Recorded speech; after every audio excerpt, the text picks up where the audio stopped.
morning mga idol, time check dito ngayon alas 7 ng umaga. Dito pala kami ngayon sa Skagway, Alaska mga idol.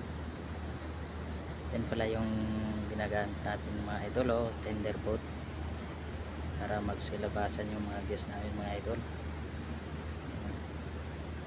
Tapos dito sa kaunahan konti mga idol, yan Holland America at saka yung Caribbean Princess mga idol.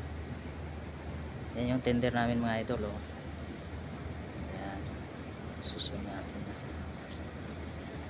May karga ng mga guest namin yan mga idol. Yan yung ginagamit namin dito mga idol para magsilabasan yung mga pasahero namin kasi may landslide dun sa kabilang bundok, kabilang side mga idol. Yan, padikit na yan mga idol. Karga ng mga pasahero namin yan.